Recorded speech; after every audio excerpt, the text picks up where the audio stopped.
Olá, hoje o nosso entrevistado no RDTV é o deputado estadual Lúdio Cabral, do PT, que teve uma votação expressiva, foi reeleito para a próxima legislatura, 47.533 votos. Deputado, bem-vindo novamente, obrigada por ter aceito o nosso convite. E aí, esse resultado, né? Qual a avaliação que o senhor faz? Deve ter agradado muito, porque foi bem maior, né, que a anterior. Lídice, assim, eu agradeço o convite, é um prazer para mim estar sempre aqui. E eu fiquei muito feliz com o resultado, porque eu sempre tive claro que exerceria um primeiro mandato de deputado estadual e avaliaria esse primeiro mandato na disputa da reeleição. Porque embora uma reeleição tenha vários fatores que influenciam nela, o principal é o resultado do trabalho que você desenvolveu, a leitura que a população faz e a avaliação que ela vai fazer na hora de votar. E eu brinco que é uma espécie de prova final que o aluno faz, e quando o professor me entregou a nota, eu fiquei muito satisfeito, porque eu mais que dobrei a minha votação no estado. Eu tive 22.701 votos em 2018 e dessa vez fiz 47.533. Então, assim, fiquei muito feliz, muito honrado. Só que, ao mesmo tempo, isso aumenta a responsabilidade que a gente tem de fazer um segundo mandato que seja, no mínimo, 2 vezes melhor do que o primeiro. Sim. E é uma tarefa árdua. Dentro desse mandato que passou, né, o que o senhor destaca de atuação, que o senhor considera que pode ter contribuído para para essa votação expressiva? E disse assim, como eu sou deputado de oposição, e fiz oposição sistemática, crítica, propositiva, responsável ao atual governo, eu acabei tendo que lidar com todas as pautas e com todas as demandas. A defesa do direito à saúde da população, tanto o direito individual quanto coletivo. Todos os dias, o tempo todo, a gente recebe demanda de situações difíceis que a população vivencia.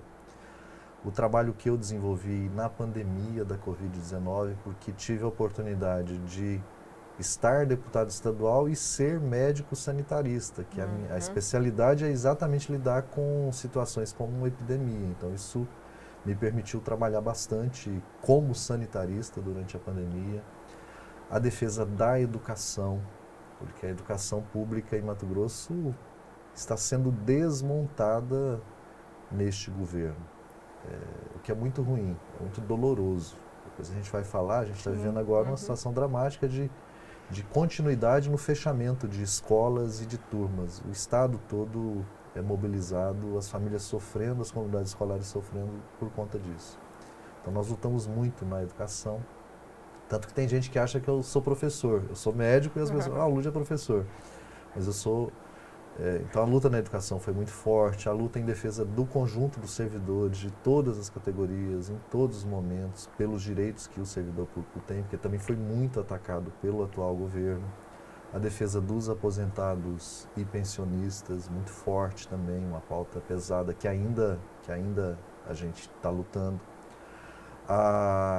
Meio ambiente, nós abraçamos muito a questão do meio ambiente também neste mandato, a defesa do Pantanal no período dos incêndios, a defesa do cerrado, da floresta amazônica, da biodiversidade das águas, dos nossos rios. Assim, a gente se articulou com muitos movimentos sociais e com a luta de povos tradicionais para defender o meio ambiente e um outro modelo de desenvolvimento econômico de verdade para Mato Grosso. Mato Grosso não tem um modelo de desenvolvimento econômico, tem um modelo de exploração econômica. E a gente fez esse enfrentamento também, é outra pauta importante que a gente venceu. Além do trabalho cotidiano de fiscalização das ações do Poder Executivo. Então, acho que foi esse conjunto de lutas que me permitiu construir um mandato coletivo e alcançar o resultado que a gente alcançou. Falando então de lutas que estão acontecendo, né, que você tem aí atuado pontualmente nesse tempo. A gente cita aqui a educação e a saúde. Primeiro, vamos falar da saúde então, né? Foi criada aí uma Câmara Câmara. Setorial Temática. O que efetivamente vocês estão cobrando, assim? Porque a gente vê aí realmente uma luta muito grande em relação à questão de enfermagem, estrutura, de pessoal. Como é que, né, qual é a proposição dessa Câmara, deputado? Bom, a Câmara Setorial Temática ela é uma ferramenta que o Parlamento tem para debater pautas mais específicas e colocar numa mesma mesa, por exemplo, nós criamos uma Câmara Setorial Temática para debater a assistência às pessoas com câncer no estado de Mato Grosso, que é um drama. As pessoas com suspeita de câncer ou com câncer confirmado, elas percorrem uma via crucis interminável no sistema público de saúde, primeiro para ter diagnóstico e segundo para poder fazer o tratamento. Todos nós sabemos que o tratamento do câncer, quanto mais cedo e mais precoce o diagnóstico, e quanto mais rápido e adequado o tratamento, melhor o prognóstico para a vida da pessoa. E em Mato Grosso há um sofrimento crônico em relação a isso. Em 2020, antes da pandemia, eu fiz um levantamento com base nos números da regulação do Estado. Nós tínhamos 5.000 pessoas no Estado na fila, em média 1 ano e meio, aguardando para realizar algum procedimento ou para diagnóstico ou para estadiamento do câncer. Então, assim, que inclusive ilegal, porque é uma lei que estabelece que em 60 dias a pessoa com câncer tem que ser atendida naquilo que é os direitos dele. Então nós reunimos pacientes com câncer, entidades que representam os pacientes, profissionais da saúde, prestadores de serviço, as unidades hospitalares que prestam serviço, pesquisadores, para poder, os gestores, tanto do Estado quanto dos municípios, para debater o porquê dessa via crucis e medidas para superar esses problemas. E nós, inclusive, na semana passada já aprovamos um relatório preliminar, a gente fez questão de já ir aprovando as propostas, porque como é uma questão grave, e aí a gente já está defendendo e buscando articular medidas para enfrentar. A primeira delas, as unidades hospitalares de alta complexidade que atendem câncer, a proposta que nós estamos defendendo, e vamos levar para as instâncias de decisão do SUS, é que o Estado assuma a gestão de todos esses serviços e de todos os contratos com esses serviços. Porque hoje há responsabilidades que são do Estado, responsabilidades que são dos municípios, e não há um entrosamento nisso, e isso atrapalha muito. Há várias filas para atendimento. Há uma central de regulação estadual, há uma central de regulação em Cuiabá, porque Cuiabá concentra uma parte importante dos atendimentos. Então, são a dupla fila, há procedimentos que numa fila não tem fila, e em outros a fila é interminável. Então, a gente quer unificar a regulação da oncologia. Então, tem uma série de medidas. Assim, a gente propôs 22 medidas já, que a gente quer agora buscar colocar em prática, para que as pessoas sejam atendidas no tempo certo.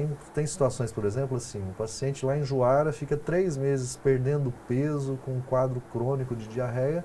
A gente sabe que é um câncer de intestino, pela clínica, mas você não consegue a colonoscopia e a biópsia para confirmar, para depois fazer o estadiamento, fazer uma série de outros exames para ver se o câncer está localizado, se ele já está espalhado ou não, para poder adotar o tratamento adequado, se vai ser cirúrgico, se vai ser quimioterapia, se vai ser cirurgia com quimio. Então, essas situações a gente tem que enfrentá-las, e a Câmara serviu para isso. A gente reúne todo mundo que é da área para pensar as medidas que precisam ser colocadas. Definição de protocolo clínico, de linha de cuidado.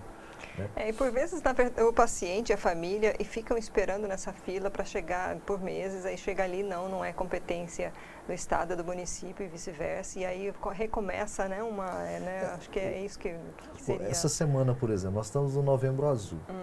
Na verdade, estávamos, porque já estamos em dezembro. Essa semana eu recebi denúncia de pessoas de homens que não conseguem acessar uma unidade básica de saúde para pegar um pedido do PSA, que é um exame de sangue simples para poder prevenir o câncer de próstata. Tem mais de 1.000 homens na fila aguardando para fazer uma biópsia da próstata, com suspeita de câncer, mas precisa fazer a biópsia para confirmar, para começar a tratar, na fila, sem atendimento. Então, é grave, é grave. O percentual das mulheres, por exemplo, que consegue realizar a mamografia todo ano, aquelas que já estão na idade que precisa todo ano fazer, é muito baixo no nosso estado. O percentual de cobertura pelo exame do Papa Nicolau para prevenir e diagnosticar precocemente câncer de colo do útero, a cobertura é muito baixa. Então, são problemas sérios. Isso é só um pedaço dos muitos problemas, um recorte dos muitos problemas que a gente tem na saúde. Uma agora voltando para a área da educação, né, uma das cobranças que vocês vêm fazendo e estão convocando ou convidando aí a secretaria a conversar, né, com os parlamentares sobre essa questão de fechamento de turmas, fechamento de escolas. E eu até pesquisando, porque a gente vai entrevistar o Sintep aqui, no ano da pandemia já havia essa notícia com o argumento de que estava online, reduziram turmas, e parece que a gente está vendo a mesma história, né, 2 anos depois se repetindo. Como é que está sendo essa questão tratativa, deputado? Uma maldade sem tamanho, sabe? O governo do estado começou exatamente em 2020, no final do ano de 2020, no ano de pandemia, a fechar escolas.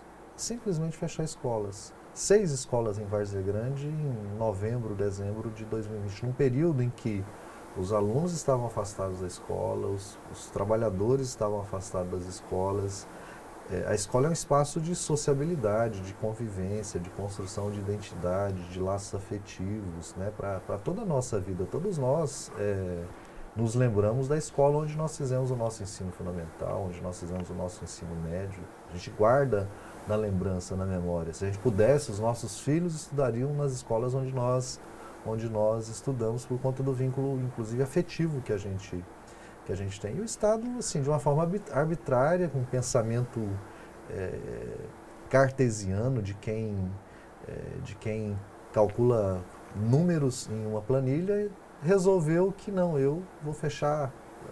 O governador começou a fechar escolas no Estado e fazendo isso sempre no final nos finais de ano, para dificultar a mobilização. Então isso aconteceu em 2020, aconteceu em 2021 e está novamente acontecendo este ano. A população de Rondonópolis está lá mobilizada porque o Estado quer fechar os anos iniciais de 5 escolas estaduais, transferir a responsabilidade para o município da hora, de um dia para o outro, depois dos alunos já estarem rematriculados, porque tem um período do aluno que já estuda numa escola que se abre para ele rematricular. Já estavam rematriculados, os professores já tinham definido as turmas das aulas, aí chega a notícia, não, a escola vai ser fechada. Lá em Araputanga a mesma coisa, ontem teve uma assembleia numa escola estadual, que é a Escola Costa Marques.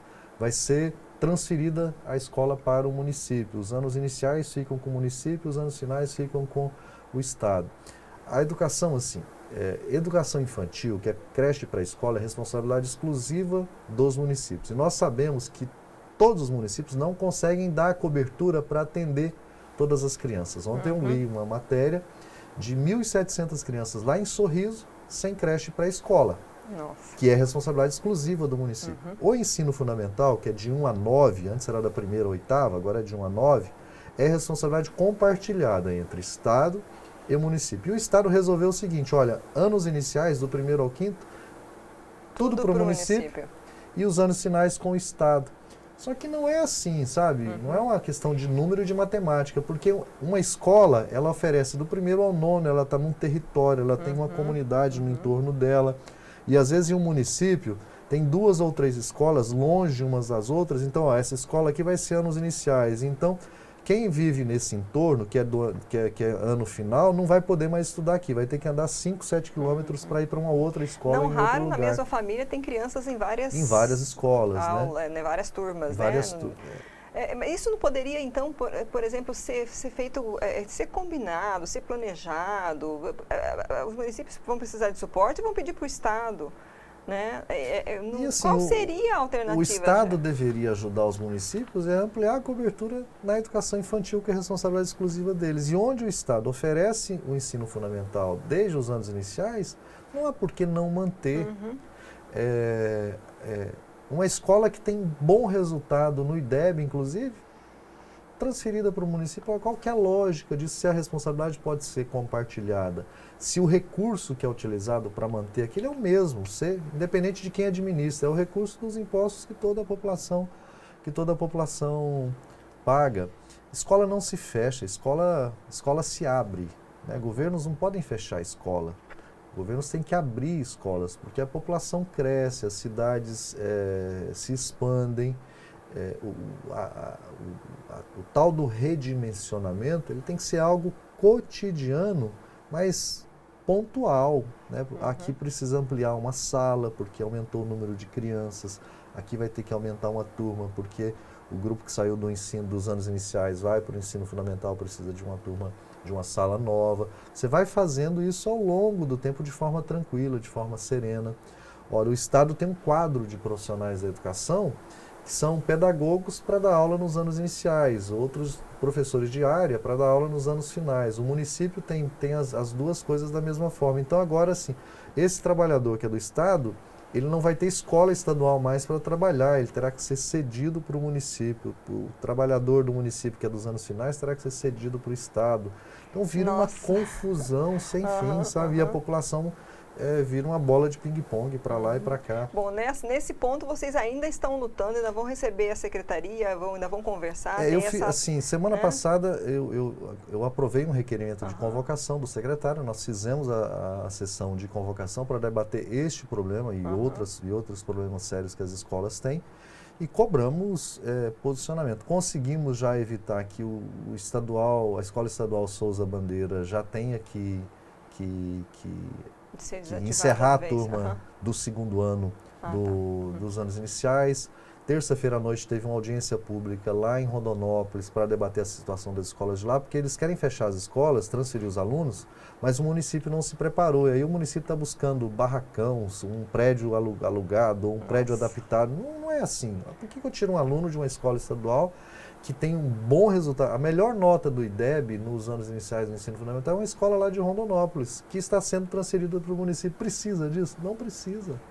Bom, vamos então, seguir são vários outros problemas. Com certeza, os professores interinos na educação estão sofrendo desde o ano passado, hoje de novo com a tal da atribuição das suas aulas. Fizeram um processo seletivo por ordem de classificação e agora adotaram um modelo de atribuição das aulas que é por um portal na internet. Tem professor que não consegue, tem professor que pega 160 horas, uma confusão sem fim. Quem está numa escola não consegue pegar aulas naquela escola.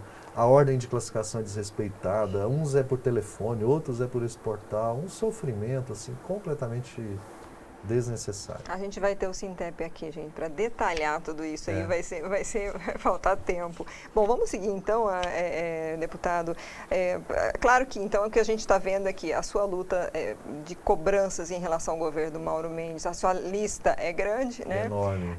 Você só citou aí a questão da PEC da Previdência que está aí, né? O governador pediu para retirar de pauta, era para entrar e tal. Estão em discussão ainda esse ano, mas eu queria assim, qual é a sua expectativa para o próximo governo, que ele foi reeleito, e já nesse bojo aí em relação ao governo Lula, que está também por vir e que já mal saiu o resultado, já gerou uma confusão no estado e com outros estados, com protestos nas estradas, com até situações de atos criminosos.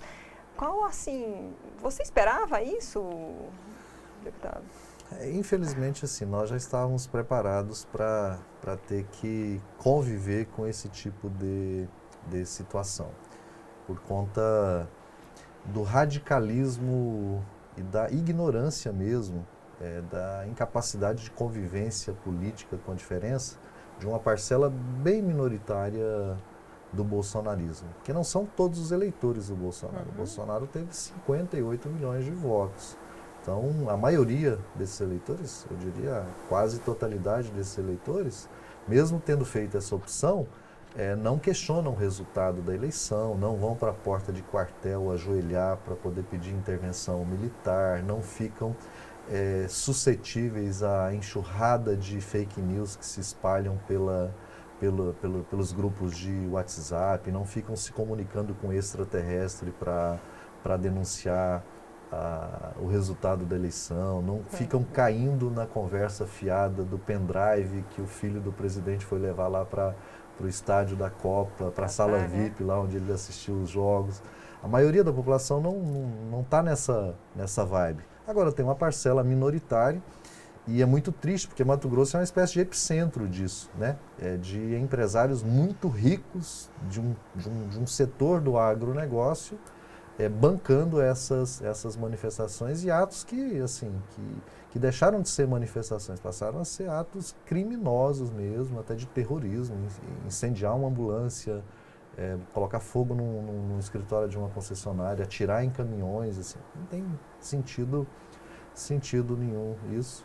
A gente esperava que situações como essa fossem acontecer, temos cobrado das autoridades que têm responsabilidade de enfrentar isso, polícia, Ministério Público, Judiciário. E felizmente isso à medida que o tempo está passando, há um processo de desmobilização e de desmoralização dessa pauta doentia, dessa parcela minoritária, bem minoritária mesmo, felizmente, do bolsonarismo. Para a próxima gestão aí, você acredita que o fato do governador Mauro Mendes ser apoiador do Bolsonaro, isso pode influenciar na tratativa com o governo federal? Você acredita que pode ter prejuízos? Assim, da nossa parte, não. O presidente Lula tem uma capacidade de diálogo e de convivência com a diferença, e já tem buscado agora nessa fase de transição ainda, diálogo com todos os setores civilizados da política brasileira para buscar realizar um governo de coalizão ampla. Ele agora acabou de fazer convite à própria União Brasil, que é o partido do atual governador de Mato Grosso, que apoiou o Bolsonaro, para que venha compor a base do governo. O Lula, na primeira semana de governo, vai chamar todos os governadores de todos os estados, independente de quem esses governadores tenham apoiado, para pensar ações conjuntas para recuperar o desenvolvimento econômico, para enfrentar os problemas graves que o nosso país enfrenta, que é a fome, que é a carestia, que é a destruição ambiental. Então, eu acho que, pelo menos da nossa parte, a convivência será uma convivência harmoniosa, mesmo na diferença, mesmo compreendendo que exista essa diferença. O que eu espero é que o governador não embarque nesse universo paralelo, nessa realidade distorcida, distópica do bolsonarismo, que ele também tenha juízo e compreensão de que essa fase sombria da história já passou e que ele precisa agora de um outro comportamento político. Não pode embarcar no discurso, né, de que o Brasil vai virar uma Venezuela, de que não sei o quê, de que a bandeira não será vermelha, não pode ficar nessa vibe não, já passou. Bom, tendo Nery Fávaro, né, na equipe de transição do governo Lula, o senhor acredita, eles ficarão aí em algum ministério? O senhor acredita que Mato Grosso pode ter uma força aí com esses dois nomes? Mato Grosso tem vários representantes na equipe de transição, o que é muito positivo. Meu colega Valdir Barranco está na equipe de transição do desenvolvimento agrário, que trata da agricultura familiar, de reforma agrária. O indígena Tapi e o Alapiti, que é do Alto Xingu, também está em um grupo que está discutindo as políticas para os povos indígenas. A professora Rosa Neide está na equipe de transição da educação. E a Rosa, na minha opinião, tem todas as credenciais para, por exemplo, a gente fala em ministro da Agricultura, na minha opinião, nós temos condições de ter a ministra da Educação de Mato Grosso, a Rosa, pelas qualidades que ela tem, pela experiência que ela acumulou, pelo trabalho que ela desenvolveu lá na Câmara dos Deputados nesse mandato, tem todas as condições para isso. E no campo do agronegócio, o Lula construiu uma relação com representantes políticos do agronegócio aqui de Mato Grosso, Blairo, Fávaro, Nery, e tem procurado, no âmbito da transição, construir também políticas para esse setor da economia, que, apesar das críticas que nós temos ao modelo do agronegócio, é um setor que está aí, que é importante para a economia e que depende de diálogo. E se houver indicação de um ministro de Mato Grosso, na minha opinião, isso não é negativo, isso também é positivo, embora eu pessoalmente acredite que haja dificuldade por conta desse clima e dessa divisão que existe no agronegócio aqui. O epicentro da confusão bolsonarista são empresários muito ricos do agronegócio aqui de Mato Grosso. Então, eu não sei como equacionar essa questão. Não sei se o Lula indicaria alguém daqui no centro do furacão para o Ministério da Agricultura. Bom, para a gente encerrar, eu sei que tem muitos assuntos, mas a gente está se estendendo bastante. Tem alguma questão que a gente não abordou que o senhor gostaria de destacar? Não, eu acho que assim, a gente acabou passando muito rápido sobre a questão dos aposentados e pensionistas. Sim, é um tema... Claro. É uma maldade que começou em dezembro de 2019, quando o governador encaminhou o projeto para a Assembleia para cobrar a contribuição previdenciária dos aposentados e pensionistas. Isso é uma maldade enorme, porque assim, os aposentados e pensionistas têm uma perda de renda de quase 50% nos últimos 4 anos. Porque são os 14% da contribuição previdenciária e mais de 20% de recomposição de inflação de RGA que não foi pago. E a inflação deles é uma inflação muito maior do que a inflação geral, porque o que eles consomem é alimento, é medicamento, é consignado, taxa de juros de consignado altíssima, é plano de saúde. E muitos estão assim, no final da vida, depois de você trabalhar 35 anos, você quer viver com um mínimo de dignidade, você vive em dificuldade no limite, de repente da noite para o dia te tiram 14% do que você ganha, é aposentado que tinha que comprar medicamentos porque não tem na saúde pública e teve que reduzir a utilização desses medicamentos, que tinha um plano de saúde que teve que largar o plano de saúde durante a pandemia, durante a pandemia, o aposentado que é o mais vulnerável, que não consegue se alimentar como se alimentava antes por conta do aumento do preço do arroz, do preço do feijão. Então é um tema que a gente tem que enfrentar. Eu espero que a Assembleia aprove a PEC para acabar com esse confisco. Nós temos um prazo muito estreito, porque até dia 22 de dezembro a gente precisa de fazer 2 votações, era para ter feito já a primeira votação, já havia tempo para que essa primeira votação já fosse realizada. Mas independente disso, se a gente não conseguir agora, é um tema que a gente vai levar para o próximo mandato para continuar lutando. Agora eu espero que a gente consiga resolver isso agora. O Estado argumenta que o rombo vai ser de mais de 700 milhões. É uma cobrança Tem de onde tirar esse dinheiro? É uma cobrança que não existia há 2 anos, para começar. O Estado tem hoje 13 bilhões de reais no caixa guardadinho lá, 13 bilhões.